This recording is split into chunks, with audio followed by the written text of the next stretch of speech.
Hello and welcome. You're listening to Marketing Matters on the Wharton Podcast Network, our weekly podcast where we analyze the latest in advertising, marketing, customer behavior, and new product launches. I'm Barbara Kahn, the Patty and J.H. Baker Professor of Marketing, and I'm joined by my co-host, Americus Reed, the Whitney M. Young Jr. Professor of Marketing, and the brand identity theorist, and the national broadcaster. Americus, you've been like all over the media recently, haven't you? I have, Barbara, and I'm excited to be here with you back in the studio doing our thing on Marketing Matters. I have a question for you. It's 2026, and we're going to talk New Year's resolutions at some point. I'm going to give you my New Year's resolution.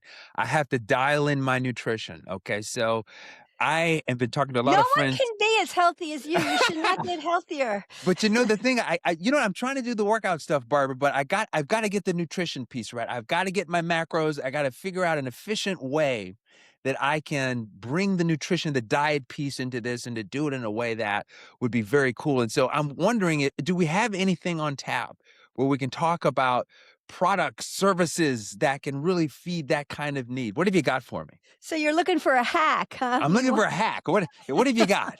Well, lucky for you, we have with us Jorge Samayoa, who is the CMO of HelloFresh. And for those of you who don't know what HelloFresh is, HelloFresh delivers meal kits which are designed to reduce the friction and decision fatigue while trying to eat better, which is exactly what America's asked for. So, Jorge, thank you for being with us. Thanks to you guys. Very happy to be here and listening to you is very exciting.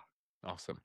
Well, Jorge, I'm looking at your background, and before we get into your talking about HelloFresh, tell us why we should believe you. It looks like you have lots of experience, more than 20 years or close to 20 years experience, including at P&G, PayPal, and now at HelloFresh. You do B2B, B2C, B2C, B2C, B2B to All the C. beef.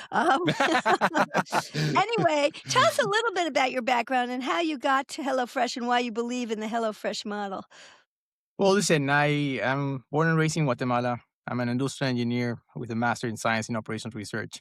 I started my career at Procter & Gamble in Guatemala, and then they moved their headquarters to Panama, their Latin America headquarters. So I worked there in multiple brands. As you know, P&G believes that 95% of their CEOs come from marketing. So they have a long history of believing on marketing as a function, and they give you a P&L since you're very little. So I was 20 years old. They gave me Old Spice. My first P&L was $10 million. And they're like, go grow it, but you don't have resources. That's so one of America's favorite brands. Big time. Old Spice, right? That's an iconic brand, Barbara, I just know, like you're I- saying. Yeah. Mhm. It was fantastic, actually, because I joined the moment when they have repositioned the brand to be more exciting, right? You remember the ad was like, look at me, look at your man. That was a great, it was a Yeah. great campaign. I was actually in the before and then the after. It was great how we were pretty much chasing acts, positioning, like trying to make men look good and hot for women. And then it was more about like, actually, what, that's the loser way. We're like, we're the better men. So it was pretty fun. So, Yeah. pretty much P&G, I ended up spending about 8 years working different brands, Pantene, Head & Shoulders, Gillette, Always, and Pampers. Then I went on to do my startup for about 2 years and a half. I started in Latin America. It was pretty much impossible at the time to raise capital. So went on to the US. We ran out of cash. It's probably many fates of many startups. And then ended up working at PayPal for about 5 years on marketing and product management, doing growth. And lately, I joined HelloFresh about 3 years ago, managing some of the growth channels, eventually becoming the VP of growth. And recently, about 5 months ago, I became the CMO for HelloFresh US. Interesting. Wow, that's a pretty impressive background. So, there's like a lot of question about there's a lot of competition in this Yeah. field of Yeah. meal kits. And Yeah. some of them that have like Blue Apron, I think is one that hasn't Yeah. done that well. What's different about HelloFresh? Yeah. And you're in charge of growth. Where's the growth? So, despite we can believe that there's a lot of competition, right? But there's also a huge market out there, right? Mhm. We definitely see everybody eats. Yeah, So everybody eats. If you're looking at that at the TAM, you've Yeah. got the whole world. That's so funny. we have Our addressable market is people who eat. pretty much, Yes. right? That's a good segment. But if you start looking at when we narrow who are actually people who really we can help, right? And we're here to serve them, right? People who really love home cooking, people who are Mhm, trying to bring people around the table, mhm. enjoy the family moment, enjoy the meals. And that's kind of like what you see in our campaign that we just launched a few days back, which is nothing hits like home cooking, because we honestly believe that we're the champions of home cooking. And we've been for a Mm, while, right? I think interesting. Mhm. during the pandemic, there was this sensation of like, let's go and collect the demand. And you might see how the brand a little bit went away from like it's about discounts, it's about these things that we were doing more like a tactical growth levers. But you can see how more and more HelloFresh has become superior in its quality of products, in its Interesting. number of recipes, in experiences, like very very good on the consumer experience from the app and actual on the delivery. So Mm, from a mhm. positioning standpoint, we are the champions of home cooking, and we're Actually, here to serve people. I think as you're talking, I noticed that RFK Jr., our health guru in the US, has recently taken the food pyramid and turned it on its head. Mhm. And while I don't agree with everything RFK Jr. says, I have to say the idea of eating fresh products and this move towards protein, I Yeah. think there's a lot of consensus on that. And Yeah. it sounds like what you're saying is actually pretty consistent Yeah. with the movement that he's saying. Move away from ultra processed food, move away to healthy food. And it seems like what you're proposing on HelloFresh is consistent with that direction. So HelloFresh has always been about real, honest food, right? So it's not that we're trying to lean towards or backwards or trying to be right or left or center. Well, I'm not It's trying to really, say you're I know, I trying know, to I be know. I know. political, No, but no, I'm I'm just because trying to articulate that. clearly no one wants to, like, weigh in on one politics or another, but I don't think that it's actually out of sorts with that move. Yeah, if you think about it, we've been trying to help people to eat more protein. If you see, we Mhm. double our menu on proteins. We've been announcing this since July. We have wholesome, we have fiber, we have pretty much all the foundations that right now the pyramid is outlining, right? So again, if you think about it, we're always about real, honest food, and Mm. we're about home cooking. We believe that if you cook more at home, you'll be healthier.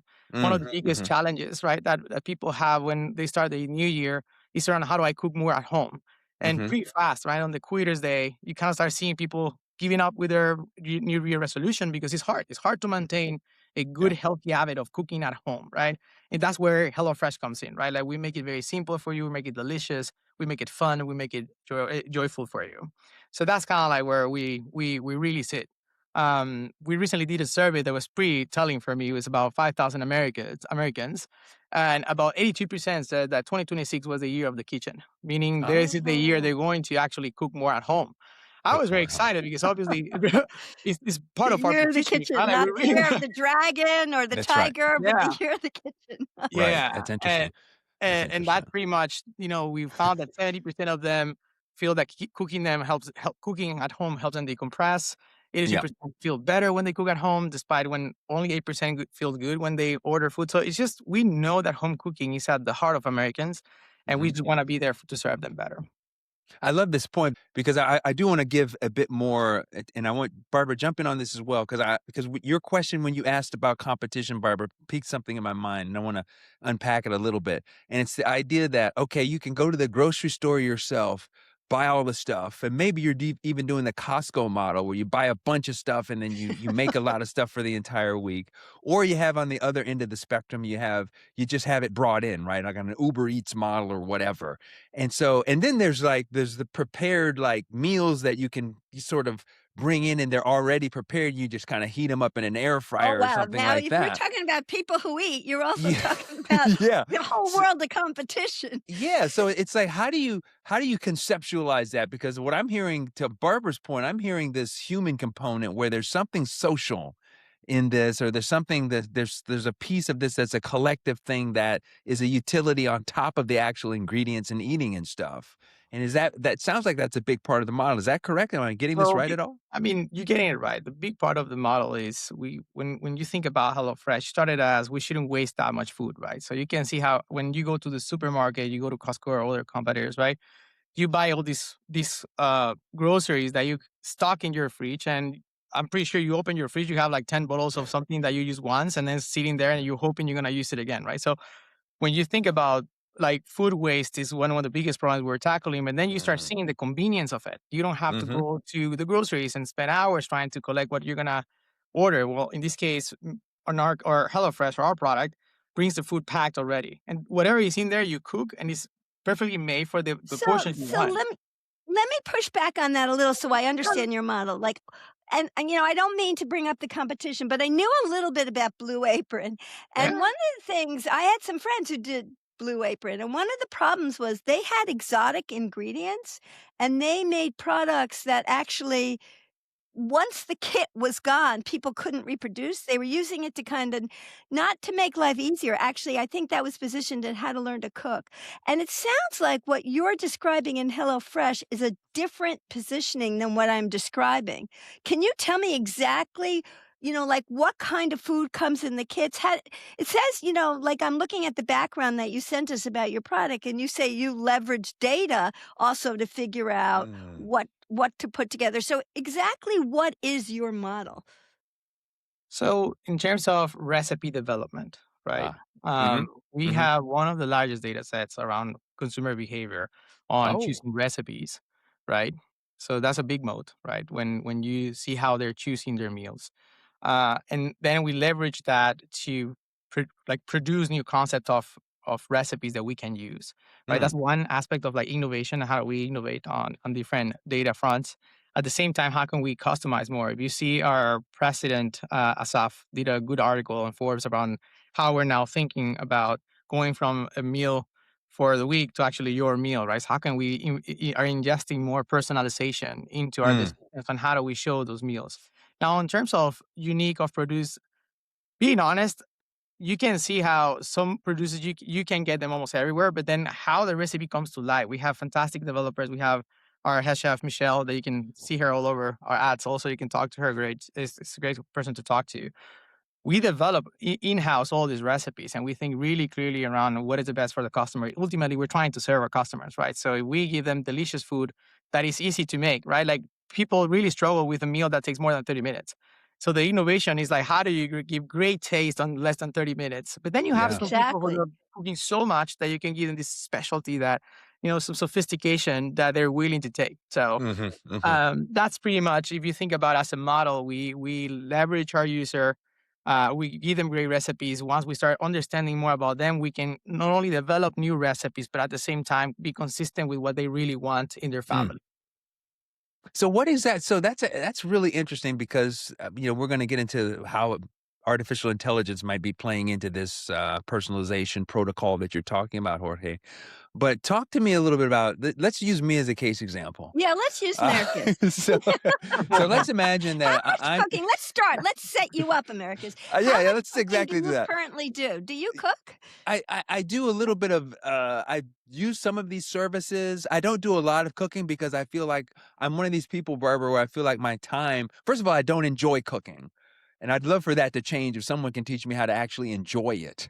But I'm trying to be efficient, but get really good quality nutrients in the food that I'm eating. And so I'm paying a lot of attention to that. So if I went to HelloFresh and talked to Michelle, the chef, and said, "Listen, I need like protein, and I need disproportionate amount of let's say clean protein, and I had some other sorts of macronutrient sort of requirements." Is that the kind of input, Jorge, that I would be submitting, or what exactly would you be asking me in an inboarding kind of process that would allow you and Michelle and colleagues to say, "Hey, we've got something for you, Americans, and you're going to love it because it's so well personalized." Yeah, you can actually see it. You have the two problems, right? You have the problem of the cold start, like you're the first time coming here. You can see right now, if you go through a funnel, we ask you different type of questions, right? Like, what is your goal? What is your objective? What type of meals you like, right? And that is kind of like the first input that we definitely use. Then we have the weekly cadence that you have on ordering food, and we can start. And on the app, you can see we have health conscious, we have I see. high protein, we have Okay. specialties. You have different sections that you start picking on, and we have about 100 recipes per week. So you have enough to choose, and we obviously Wow, organize A to see it hundred. that's Wow. every week. cool. That's It's pretty cool. cool. It's pretty cool. So it really more like the input is not like, hey, this is my macros and this is how I want to get it. It's more about Gotcha. like the meals that you start picking. And obviously on the meals, we have all the nutritional facts. So you can also Gotcha. see like what is good, what is not. And at the same time, you can customize items like, hey, Gotcha. instead of turkey, I want chicken, or instead of Gotcha. different Wait, veggies. and then you pick those recipes and you send us all the ingredients? All the Is that what ingredients happens? and the recipe. And we Yeah. have a recipe card too. So Yeah. this recipe card is like, I know you guys are fans on identity, right? And if That's you America's. Sir, yeah, that is an understatement. I know. But I But appreciate that shout out. it's not an understatement. Actually, a true believer in that, because you have to think about what artifacts makes part of your identity for the people who use it, right? Like this recipe card you can see on Facebook, you can see on social media how people like cook and they put the recipe card, they put the plate and they take a picture. It's like I almost got it, like similar to this. So it's like, Interesting. this artifact of how they're showing their Interesting. identity, that they care about home cooking and their health of their family and themselves. So Interesting. so we send you that, we send you the meals, we send you the protein, and once a week, and then you Mhm. put it on your fridge, and then every day you come out, you cook, you eat. There must be a part of this where you're encouraging them to document. Maybe this is true or not. Let me ask you: are you encouraging the consumers to like film the process, take a picture of the food, Oh. post it up? Here's a hashtag. Share it with the. Is there a protocol that's built into this? There is I would say, a mild protocol on it, where we do have certain, I would say, on channels where we're like, hey, you want to share? But to be honest, our loyal customers love our product, that they just do this like by themselves. Like if you look at our Facebook groups, are not even ours. Like someone created it. They have thousands of people there, and then they're the ones who are like incentivizing, and we're just like, hey, can we Oh, that's participate? better, it's Even Uh, much better. better, Even better. yeah. authentic. Mhm. Yeah, so I would say our product, touches a lot of people's hearts and lives every day, and you can see how passionate they are because the product is really good. Let You me just let me have ask you a practical thing, just because if I was gonna consider this, I need to know it. What happens if you travel a lot or you don't wanna do it? Like, what are the rules of the service? How much do I so have to buy or whatever? it's very simple. So as I will tell you as an example, my wife is also a CMO, so we both are quite busy. She Oh travels all the gosh. time, so for us, for us, Heavy users of the service. yeah. So one of the features that we have is the subscription, right? We don't see this as a constraint. We see it as a feature because we want to help you. So it's convenient you forget, but you also have pause and cancel anytime.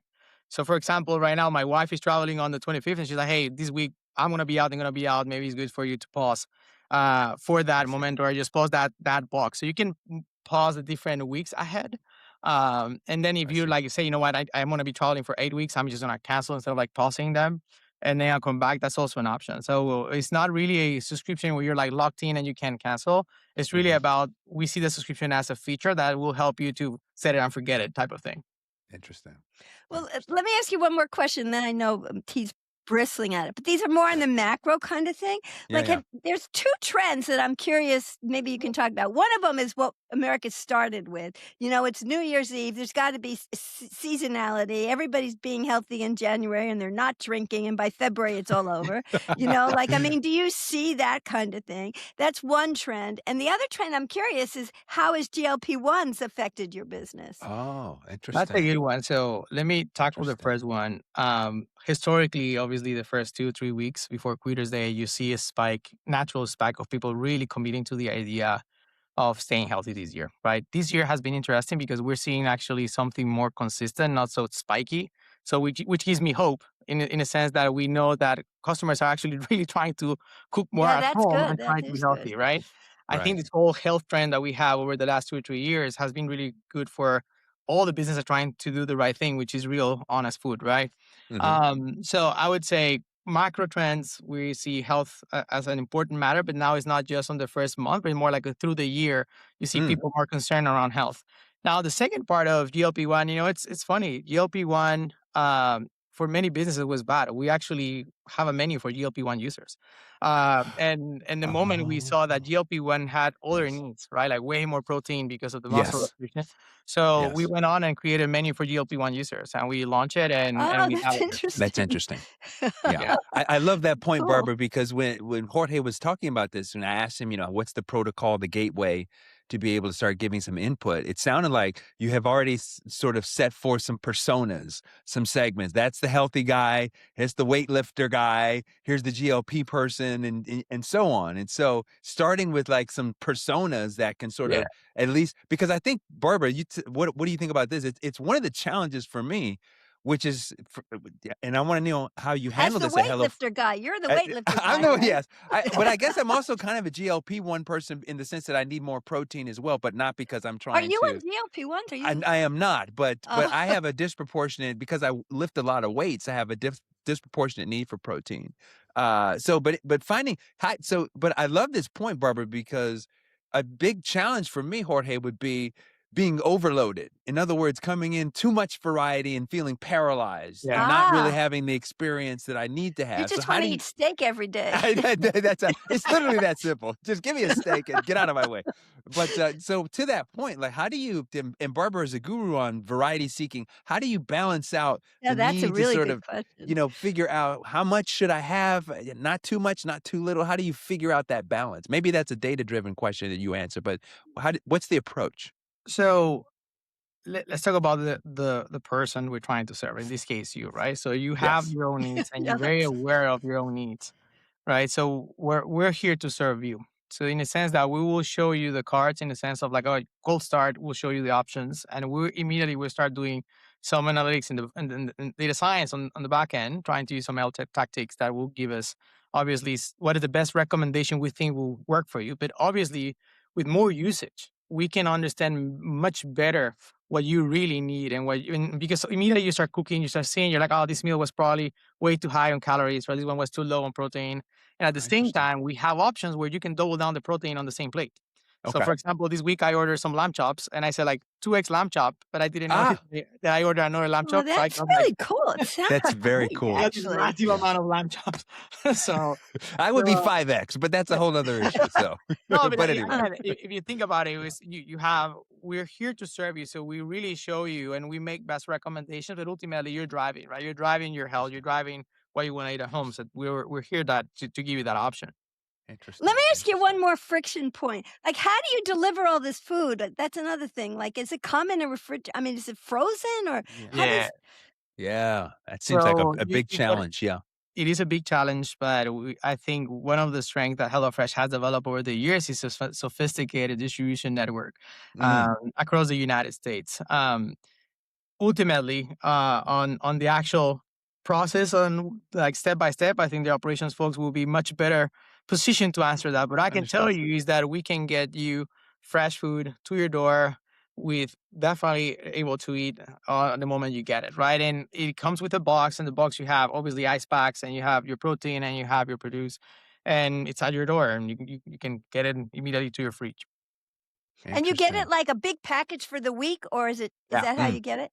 For the wow. week and depending, right? Like this week, as I told you, I order lamb chops because I really like those. So I got 2 boxes. Nice, nice. Here's a question that I think is a little bit interesting as well. And one of the things we always try to do, Jorge, is project into the future and try to figure out, what do things look like years from now? And I was thinking about this. Does HelloFresh have a strategy where they're trying to build out the brand? Because you've given us a good sense of the ethos here, but build out the brand and have a permission structure to do other kinds of things that you may enter into market. So, for an example, could there be like a HelloFresh cooking school or a partnership where you're trying to actually like facilitate the love Or of show? How cooking? about Yeah, or HelloFresh? like other sorts of ways to build out the brand and engage, and it's talk about that. Talk about some of the Yeah. the interesting sorts of product extensions that could be cool in the future. So something you can see from our recent campaign, right, is that we're actually committing to home cooking. We are gonna be championing this. We strongly believe that that's best for the customer, and that also gives us more breadth in terms of what else can we do, right? I think in the past we've done, I would say, almost everything you mentioned, right? We've done activations, we do partnerships. So I don't think from a tactical perspective things might change that much. I think Mhm. where creativity will spark is more on now the vector that we're going after, which is home cooking, right? Like we strongly believe that that's what the best thing is for the consumer, and that's why we think we should be doing more of that. So in the future, I'll say yes, as any brand will think of building their brand with different activities that Mm, connect that message and that identity. So yeah, that's mm. something that I would say BAU in certain way. Okay. But the ideation, the creativity, I think right now is gonna be a more fun path than we Interesting. were before. Let me get you guys' thoughts on this because it sparked something that Barbara said a few minutes ago, and this idea of could you do something where it's like you set it up for the family. In other words, there's four of us, and I'm going to give like the dad and the mom tasks. They're going to do a certain preparation piece, and there's another task for the 12-year-old that's Oh, specifically that's pretty designed for her or him. customized. Is that too much? I mean, is this like way that the Barbara's like, nah, this is getting too It's complicated. not too much at all. We have people who have reached out to us thanking us that how we have helped them to teach their kids to cook since they're very young. So once they go to college, their kids are like almost like very independent cooking, right? So and you can Wow. see across all our social listening, many families saying like, "Hey, this is my moment to cook with my kid," and I give them to Ah, wash the produce while I'm like chopping, and they season the meat, or the fun stuff that yeah, feels like yeah. you keep trying to break the ice I for the love kids. that. So we do see that. I don't think we have right now this particularly like, oh, this step for each person. We have Gotcha, six gotcha, steps usually, pretty standard, wash the gotcha, produce, cut the produce, prepare the meat, prepare the sauce, and cook. gotcha. So you have pretty much all of that already. What I love about this, Barbara, you tell me your thoughts as well. I love this idea of like the utility. There's emotions happening. You're cooking with your family or friends or whatever, Oh, yeah, and that's cool. yeah, the theory has to be this is transferring over to HelloFresh brand, right? I mean, that's the whole point of this is like you're creating a holistic And then you're context. spontaneously creating your TikTok and you're filming Yeah, it and, I love you this. know I love this. yeah. This is wonderful stuff, but we are out of time. So, Jorge, I'd like the CMO of HelloFresh, I'd like you to tell people where they can go to find out more about this and to sign up if they want. Absolutely. They can go to HelloFresh.com. You will see some very nice offers for you to try the first time. You will have a fantastic onboarding that it will tell you what kind of product you can choose, and hopefully we can serve you the best we can on that same day. That's pretty cool. That's Well, awesome. thank you so much for joining us. And that's all we have time for today. I'd like to thank all of you for listening, and we'll be back next week. Till then, this has been Marketing Matters on the Wharton Podcast Network. I'm Barbara Kahn, here with Americus Reed.